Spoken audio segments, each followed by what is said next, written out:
Hi everybody. So we're not far away from midsummer, even though the skies would tell us different. It seems like a mid-September day most days. The cloud seeding has just got completely out of hand as far as I'm concerned. But anyway, that's another story for another day.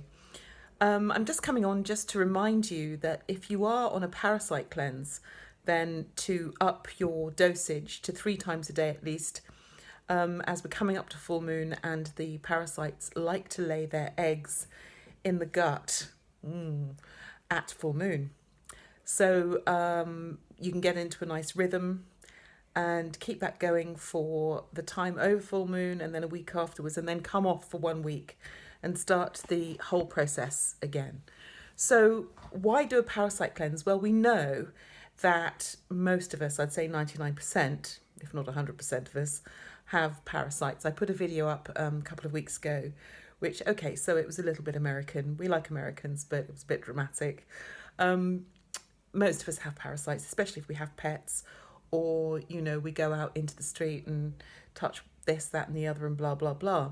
So always important to keep those horrible parasites away.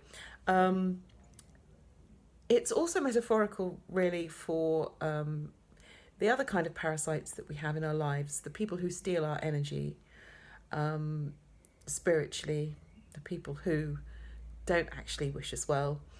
Even if you're stalwart and you're, strong and all of that stuff, if you're constantly in that vibration of, being sucked dry, then eventually it can wear you down a little bit and you might need to take a break or just up your dosage of parasite cleanse. So there's the Halder Clark protocol, which I find always very good. So the cloves get rid of the eggs, the wormwood gets rid of the mid-sized parasites, and the black walnut hull, I think, is the adult parasite. So making sure that you come off for a week, once a month, so that they don't get immune. That's really important. Also, diatomaceous earth is really good as well. So whilst you're killing off the parasites physically, it's always a good exercise spiritually to cut off ties with those who are spiritually draining you, whether they are alive or not. So how do you do that? Well, you cut your soul ties, return the energy to them, and then retrieve the energy back to you, your energy back into yourself, into your field. Okay, so how does this happen? Well, it's on the quantum level, and if you want a deeper look at that, then I suggest you have a look at my blog or read my books. www.findyourvoiceandraw.com. If you want to look at the book or books, soon to be, www.andromedalightpress.com.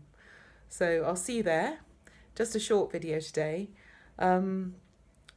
Interesting energy, isn't it? I find myself kind of roller coasting, really. Fortunately, it's not too much of a wave. It's just more of a kind of, slight curve rather than huge, great big ups and downs.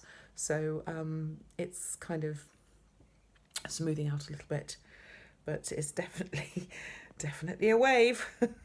Okay, so on that note, I'll wave you goodbye.